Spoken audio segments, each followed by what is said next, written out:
Okay, let's unpack this. Have you ever found yourself in that frustrating loop where you're pouring hours into a book, maybe an online course, or even just, a dense report for work, but the information just isn't sticking? Or perhaps you're reading and your mind is miles away planning dinner or drafting an email or maybe reliving some awkward moment from yesterday. It's a feeling I definitely know well, and it's far more common than we might realize. So today, our mission in this deep dive is to fundamentally shift that experience. We're going to explore some incredibly effective learning strategies, things designed to accelerate your comprehension, really enhance your memory, and importantly, help you reclaim precious time. The goal: to transform learning from what feels like a constant struggle into something, well, truly fulfilling. We've pulled together the most impactful insights from a range of fascinating sources, including some really practical frameworks. And they resonate deeply with the core philosophy you often find on channels like Awaken Your Potential, that trusted space for wisdom and transformation. It consistently guides viewers toward unlocking their inner potential and embracing meaningful change, often through very actionable insights. It's absolutely true. The universality of that experience is pretty striking. So many of us operate under this sort of implicit belief that, more effort automatically equals better results. But that simply isn't always the case, especially when it comes to absorbing and actually retaining new information. We dedicate significant time reading, watching, listening, yet that persistent feeling of it just didn't stick is incredibly prevalent, which naturally raises an important question. How can we be smarter about our approach rather than just, well, harder? The core idea here isn't merely about cramming more facts into your brain. It's not just about volume. It's really about optimizing the process itself. Understanding not just what to do, but why it matters, why certain methods lead to deeper, more lasting comprehension. That's absolutely critical. It helps improve not just our study habits, but frankly, our overall quality of life and our sustained motivation to keep learning. It frees up so much invaluable mental space and energy. Okay, so let's start by really digging into the problem itself. Because what our deep dive into the source material revealed is a pretty clear picture. A vast majority of us, quite unintentionally, rely on learning methods that are surprisingly inefficient. It's kind of like trying to Yeah. fill a bucket with a leaky hose, right? Yeah. You're working hard, the water's flowing, but so much of it is just disappearing before it even gets into the bucket. You know that feeling, that meticulous highlighting of like every other line in a textbook, or crafting these detailed, color-coded notes that are essentially just copied text from the source and thinking, yeah, this is productive. Right. It feels like you're doing something substantial. Exactly. But it often feels more like activity than genuine comprehension. It's such a classic trap. We invest significant time, sometimes hours that bleed into late nights or really early mornings, trying to learn a new skill for work, or grasp a complex subject for an exam, or even just understand a dense article for personal interest, only for that information not to truly stick. We find ourselves stuck in this frustrating cycle, rereading the same material over and over, our focus drifting off every few minutes. And those crucial key concepts, the ones that truly unlock understanding, they just remain stubbornly elusive days later. It's almost as if our brains are rejecting the information, not because we're incapable, but because the way we're feeding it isn't really conducive to deep, lasting absorption. It's this fundamental and honestly disheartening disconnect between the effort we put in and the actual results we're aiming for. And if we connect this to the bigger picture, this inefficiency isn't just about, say, poor grades in school or missed opportunities at work. It's a deeply frustrating scenario that actually extends far beyond that specific learning moment. Think about it. Those hours we spend inefficiently poring over material, they're irreplaceable. That's time that could be dedicated to, well, career growth, or nurturing personal relationships, or prioritizing our physical and mental health, or even just recharging our mental batteries. The persistent pressure and that gnawing sense of always being behind can contribute to significant stress. It can lead to burnout.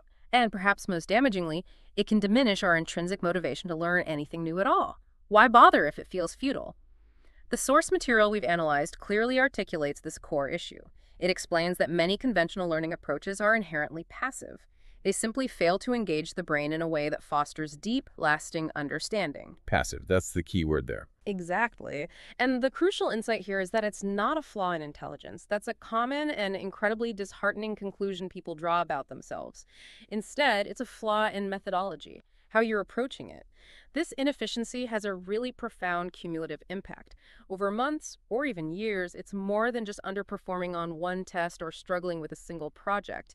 It's a steady erosion of your time, your energy, and your enthusiasm for acquiring new knowledge. You might begin to question your own capabilities, your intellectual capacity, when the actual issue lies not within your inherent abilities, but purely in the methods you're using. And this foundational struggle is precisely what a resource like Awaken Your Potential aims to address.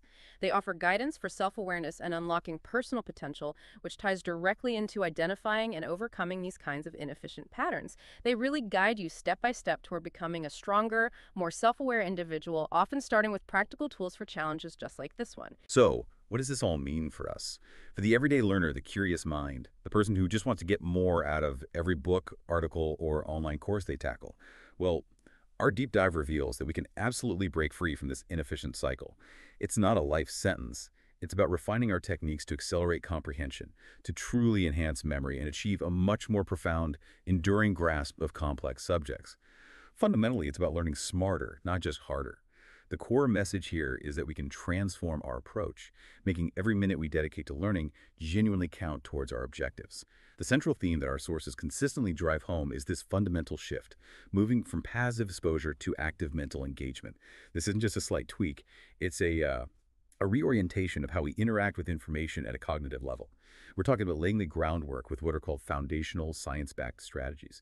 And what's critical to understand is that these are not superficial tricks, not quick fixes that promise the moon and deliver little. Instead, they are powerful, proven methods designed to make your learning time significantly more productive, turning that uphill battle into, hopefully, a fulfilling journey of discovery.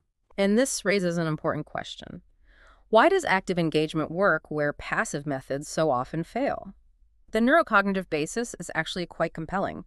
The brain doesn't learn effectively through mere observation. It learns by doing, by retrieving, by connecting, and by synthesizing.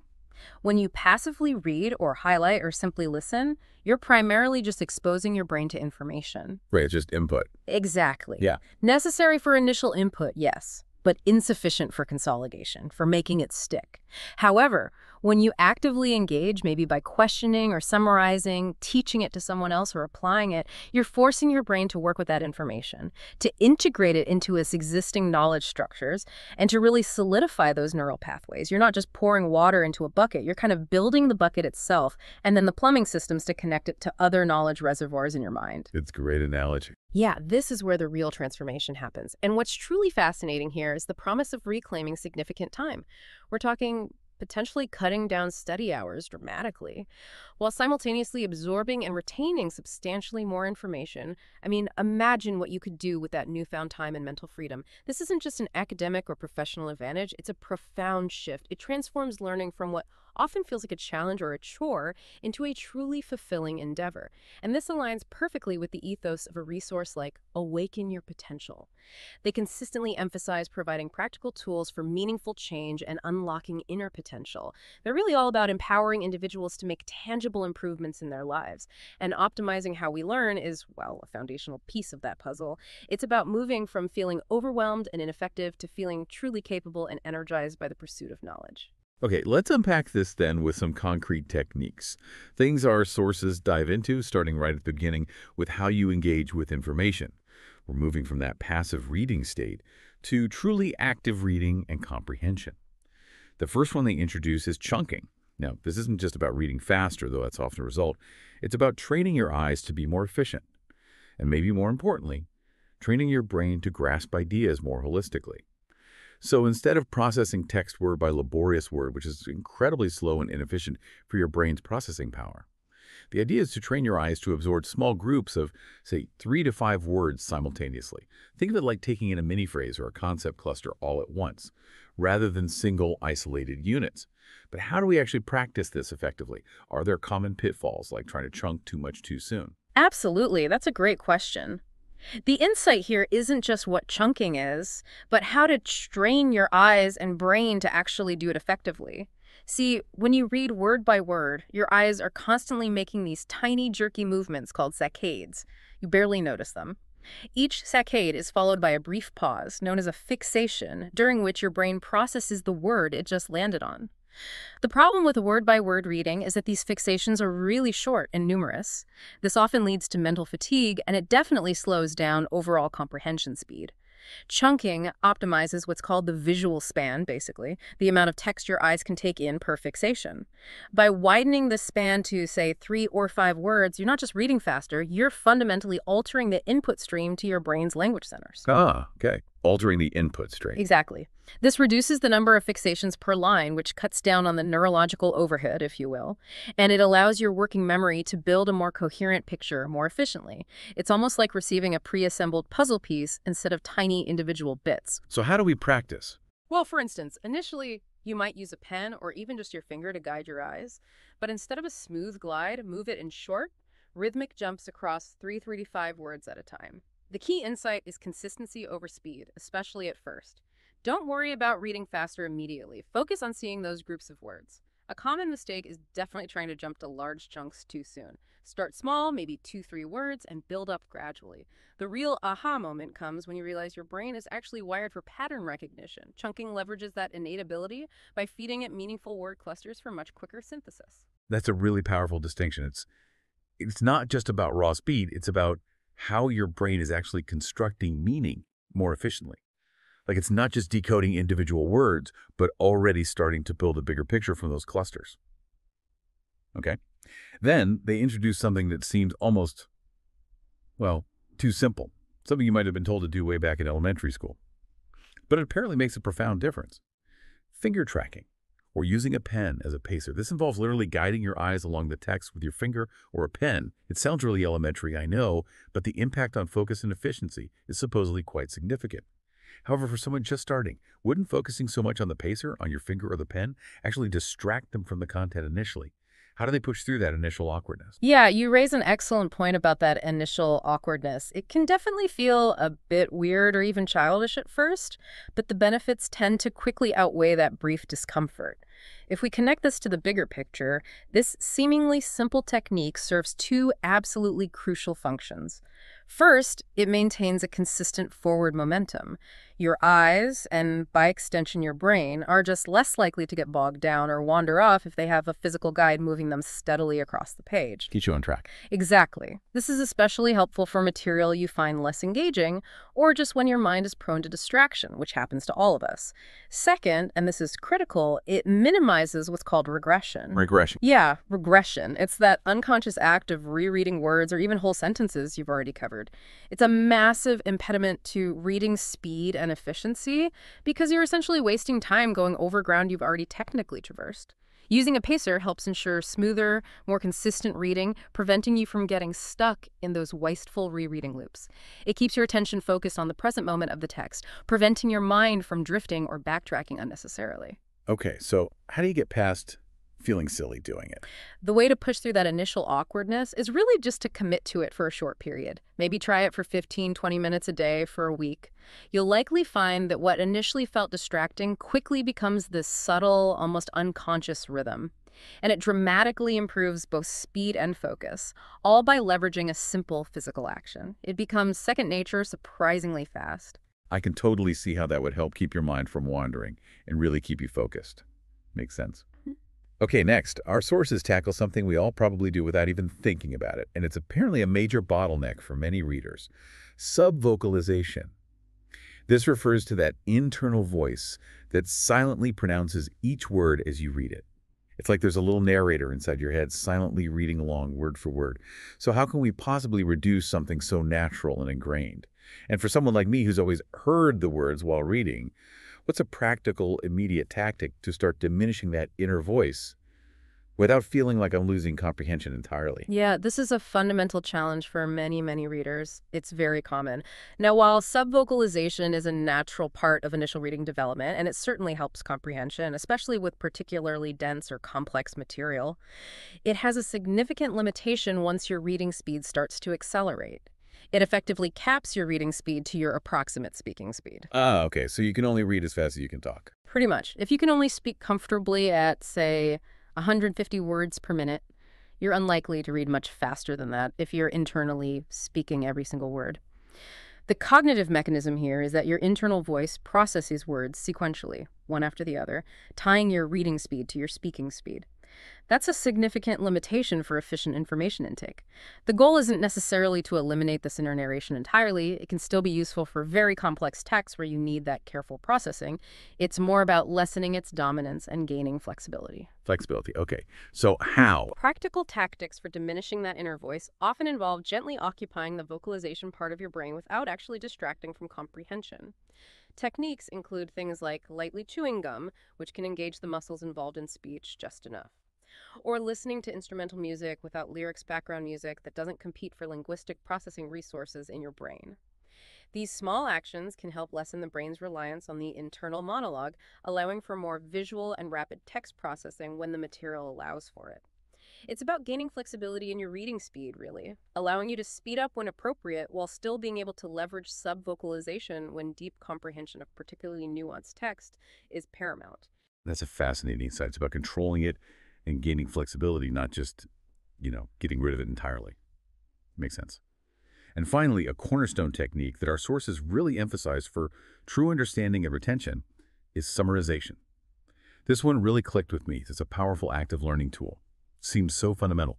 After engaging with a section of material, whether it's a chapter, maybe a few pages, or even just one complex paragraph, the instruction is to pause, stop reading. Then, crucially, without looking back at the source, you articulate the main ideas in your own words. You can say it aloud, write it down, or even just mentally rephrase it. What's truly fascinating here, and why this is so powerful, is that summarization is a cornerstone of deep, lasting understanding, precisely because it is an act of retrieval and rephrasing. It compels your brain to actively process the information. It's not just a passive activity where you're verifying superficial exposure, like, yep, my eyes passed over those words. Now, you're forcing your brain to synthesize, to prioritize, and to articulate the core concepts. This process builds a much more robust foundation for memory and much deeper learning. When you can explain something coherently in your own words without looking back at the source, it reveals whether you've genuinely grasped the material or if you just kind of skimmed over it. Like a mini self-test. Exactly. For many learners, this practice is a critical aha moment because it powerfully demonstrates how active processing cements knowledge in a way that passive reading simply cannot. You're essentially acting as your own teacher in that moment, consolidating what you've just learned immediately. These active reading techniques, taken together, are not about superficial skimming. That's a misconception. They are about engaging with the material more intensely and efficiently right from the very beginning. And this is a core practical tool for personal breakthroughs, exactly the type of content and guidance you consistently find on channels like Awaken Your Potential. It's all about empowering you with tangible strategies to improve your life and unlock your innate capabilities, starting with foundational skills like learning how to learn. Right, so we've covered how to improve our initial engagement with the text through things like chunking and summarization. That's huge. But learning doesn't stop there, does it? It's not just about getting the information in. Beyond how we initially engage, our sources really emphasize the power of retrieving that information later, getting it back out. Can you break down why things like self-quizzing or using flashcards in a specific way are far more effective than just passively rereading your notes? Why is this seemingly difficult act of recall actually so beneficial for locking things in? Yeah, this is where the testing effect, or as it's often called, retrieval practice, comes into play. And it's honestly one of the most powerful and sometimes counterintuitive insights from cognitive science research on learning. It basically posits that the act of trying to recall information from memory, even if you struggle or fail at first, significantly strengthens that memory trace much more than simply re-exposing yourself to the information again, like rereading. So the effort of trying to remember is the key. Precisely. It forces your brain to actively reconstruct the knowledge, which forges stronger, more durable neural pathways to that information. Think of it like a muscle. Passively looking at a definition in your notes is like looking at a picture of someone lifting weights. It doesn't do much for you. Actually trying to recall that definition from memory without looking, that's like doing the lift yourself. The struggle to recall that moment of what researchers call productive difficulty is actually crucial for embedding the information deeply and making it accessible later. Productive difficulty. I like that framing. It's not just frustration. It's actually doing the work. Right. But what are some practical ways our listeners can implement this retrieval practice without needing, a formal test or quiz every time they learn something? That's an excellent question. The beauty of retrieval practice is its versatility. It doesn't have to be high-stakes testing. So beyond traditional flashcards, which are fantastic, but only if you actually test yourself and resist the urge to just immediately flip them over, you can try something called a brain dump. A brain dump. Yeah. After reading a chapter or attending a lecture, take a blank piece of paper or open a blank document and just write down everything you can possibly remember about it. Without looking back at your notes or the source material, it will feel challenging. You might be surprised, even dismayed, at how little you initially retained. But that very act of forced recall is incredibly potent for strengthening what you do remember and highlighting what you need to review. Another simple method is self-quizzing. Just turn the headings or subheadings in your textbook into questions before you read the section. Or create your own practice questions as you go along. For more complex topics, try to explain the concept aloud. To an imaginary person, your dog, the wall, it doesn't matter. The act of articulating the information forces retrieval and immediately exposes gaps in your understanding. The key is really to make retrieval a regular, active part of your learning routine, not just something you cram in right before an exam or presentation. That makes perfect sense. It's about actively pulling the information out of your brain, rather than just passively pushing it in again and again. Okay, building on that, the sources also discuss when to retrieve that information. Timing matters. We often cram, right? We pull all-nighters, review everything frantically at the last minute. But there's apparently a much more efficient approach called spaced repetition. What exactly is it? And how can it make our learning efforts exponentially more effective over time? Spaced repetition is a highly efficient learning strategy that brilliantly leverages something called the forgetting curve. The forgetting curve. Sounds ominous. It just describes the natural decline of memory retention over time. We forget things if we don't revisit them. It's normal. Huh? So instead of cramming all your review into one massive stressful session, which actually leads to rapid forgetting shortly after spaced repetition, involves reviewing material at strategically increasing intervals over time. So initially, you might review new information after, say, a day, then maybe after 3 days, then a week, then 2 weeks, and so on. The intervals get longer as the memory gets stronger. So it's about hitting the information at precisely the right moment, just before you're about to forget it completely. Precisely. That's the core idea. You want to intercept the forgetting curve just when the memory is starting to fade but hasn't completely disappeared. This brief, targeted retrieval effort strengthens the memory trace each time, making it significantly more robust and durable in the long run. It's incredibly efficient because you end up spending less time overall reviewing information that you already know pretty well, and you focus more effort on reinforcing the information that's most vulnerable to being forgotten. How do people actually implement this? Well, practical implementation can range from very low-tech methods, like the classic Leitner index card system, where you move cards to different boxes or piles based on whether you recalled them correctly, to high-tech flashcard apps like Anki or Quizlet, which use sophisticated algorithms to automatically calculate the optimal review schedule for each individual card based on your performance. The real power of spaced repetition lies in its ability to systematically move information from your fragile, short-term working memory into stable, long-term storage with remarkable efficiency. It can save you vast amounts of time compared to traditional masked practice or simple rereading methods. Okay, we've talked about how we read and how we review. Really powerful stuff there. But our sources also highlight some other powerful cognitive strategies that can fundamentally deepen our understanding, almost like building richer, more complex connections in your brain. Let's delve into something called elaborative interrogation. That sounds fancy. Expert, how does simply asking why questions about new concepts significantly enhance our learning? Seems simple, but maybe it's profound. Elaborative interrogation is indeed a powerful technique, and it really moves you beyond just rote memorization. It fundamentally involves asking why questions about new concepts, facts, or ideas you encounter. This forces your brain to connect the new information to knowledge you already possess. So instead of just passively accepting a fact, okay, water boils at 100 degrees Celsius at sea level, you actively ask, why is this true? Or why does this work this way? Or why would lowering the pressure change the boiling point? Right. If you're learning about, say, a historical event, you're not just memorizing dates and names, you're actively asking, why did these specific political and economic factors lead to this conflict? Or why did this particular leader make that decision. So it's about weaving that new piece of information into your existing mental tapestry, your network of knowledge, rather than just letting it float there in isolation. Exactly. That's a perfect way to put it. This process of generating explanations compels your brain to actively search for relevant existing knowledge, identify relationships between old and new information, and construct a coherent, integrated understanding. This creates multiple retrieval paths to the new information, essentially giving you more ways to access it later. It makes it much more deeply embedded and far easier to recall and apply. It's really about building a richer, more interconnected schema or mental model in your mind, which is far more robust and flexible than just having a collection of isolated facts.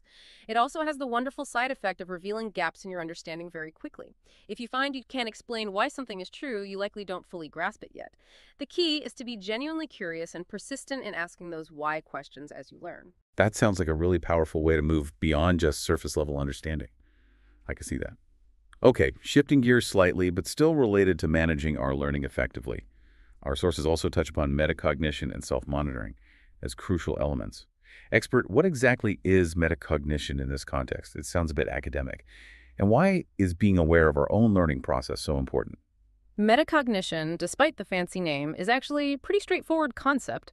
Simply put, it's thinking about thinking, or maybe more aptly here, learning about learning. In the context of effective learning, it means being consciously aware of your own cognitive processes as you learn. It's the ability to monitor your own understanding, to accurately identify what you know and, just as importantly, what you don't know. And then, crucially, to adjust your learning strategies accordingly based on that self-assessment. So, like noticing when your mind drifts. Exactly. For example, if you're reading a complex paragraph and you suddenly realize your mind has completely drifted off for the last two sentences, metacognition is that moment of awareness that prompts you to say, whoa, hang on, and then decide to maybe reread that section with more focus, or perhaps switch to a different strategy like trying to summarize what you just read to re-engage. So it's essentially about becoming your own internal learning coach, Yeah. observing and adjusting. Precisely. That's a great way to think about it. It involves actively asking yourself questions like, do I truly understand this concept, or am I just recognizing the words on the page? Quote, what's the most effective way for me specifically to learn this type of material? Or which parts of this lecture or text am I struggling with the most and why? Okay.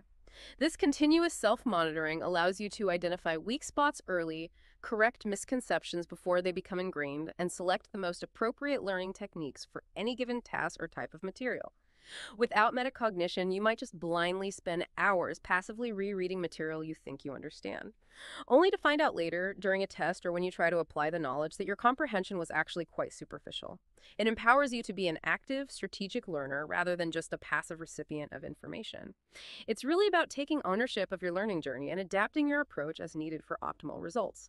That proactive self-assessment sounds incredibly valuable, especially for making sure your learning time is actually productive. And finally, though it might seem incredibly obvious, our deep dive also subtly reminded us about the often overlooked but utterly critical role of sleep in memory and learning. Expert, why is getting adequate sleep not just, important for feeling good, but absolutely non-negotiable for effective learning? And how does it relate to all these active strategies we've just discussed? Oh, this is a point that cannot be stressed enough. It's so fundamental. We often view sleep as a luxury, or maybe the first thing to sacrifice when deadlines loom or we feel behind. But from a cognitive and neurological perspective, it's absolutely foundational to the entire learning process. During sleep, particularly during deep sleep stages and REM sleep, your brain is incredibly active. It's working hard to consolidate memories. This is the complex process where new information and skills you've acquired during the day are transferred from temporary, fragile, short-term storage, mainly in a brain region called the hippocampus, to more permanent, stable, long-term storage networks distributed across the brain's cortex. You can almost think of it as your brain's nightly cleanup crew and sophisticated filing system, organizing and storing the day's experiences and learning. So all that active engagement, the summarization, the retrieval practice we just did during the day, it's actually cemented and integrated overnight while we sleep. Is exactly right. If you've been actively reading, summarizing, testing yourself, asking why questions, basically, using all these effective strategies, you've successfully laid down the initial memory traces during the day. Sleep then works diligently to strengthen, refine, and integrate those traces into your broader knowledge base. Without sufficient quality sleep, those newly formed memories remain fragile, unstable, and are much, much more likely to be forgotten or poorly recalled. You could spend hours implementing all the best active learning strategies perfectly, but if you consistently deprive yourself of sleep, you're essentially undermining the entire consolidation process. You're leaving the job half finished. Study after study shows that even a single night of significant sleep deprivation can significantly impair your ability to form new memories the next day and also hinder your ability to effectively recall information you've already learned. So, prioritizing adequate quality sleep isn't just about feeling rested or having more energy. It's an absolutely non-negotiable component of effective learning and memory consolidation. It's crucial for truly benefiting from any learning strategy we've discussed today. Okay, so what does all this mean for you, the listener, right now? As you're thinking about this, maybe mapping out your next learning challenge. Could be a new language, a professional certification, or just diving into a complex new hobby. Our sources really emphasize that the journey to more effective learning begins with this foundational step of active engagement and smart practice. It's about making a conscious, deliberate shift away from those old, often inefficient habits. Now, the idea isn't to try and implement all 15 of these powerful strategies at once tomorrow and completely overwhelm yourself. That's probably counterproductive. No, the brilliant advice seems to be pick just one. Pick just one of these techniques. Maybe it's chunking for your reading or using finger tracking to stay focused, perhaps consciously trying to reduce subvocalization when reading lighter material, or maybe committing to summarization after every key section, or even dedicating just 10 minutes a day to retrieval practice like a brain dump. Pick one and consciously apply it to your very next learning task. Just one. Apply it consistently, maybe for a week or two, and see what happens. And if we connect this to the bigger picture, as you said, this isn't meant to be a one-off trick, not something you use for a single assignment or a temporary project and then forget about. This is really about building powerful, long-lasting learning muscles, habits that serve you for life. The consistent application of even just one of these strategies can start to make a noticeable difference. It ensures that you're not just reading faster or reviewing more often, but actually understanding more deeply and retaining information more durably right from the outset. This initial step can genuinely transform your learning productivity, helping you retain more while potentially spending less time overall feeling stuck or needing to reread. And this approach perfectly reflects the kind of growth mindset that a resource like Awaken Your Potential aims to cultivate in its audience. It's all about focusing on small, actionable, manageable steps that lead to profound, sustained improvements over time. Baby steps build momentum.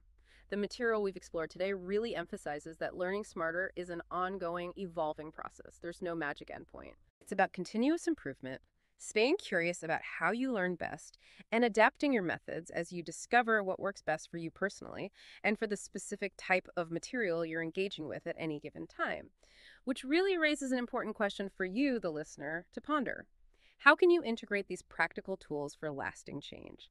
How can you move beyond just knowing about them conceptually, from listening to us talk about them, to truly doing them and making them a consistent part of your daily learning routine?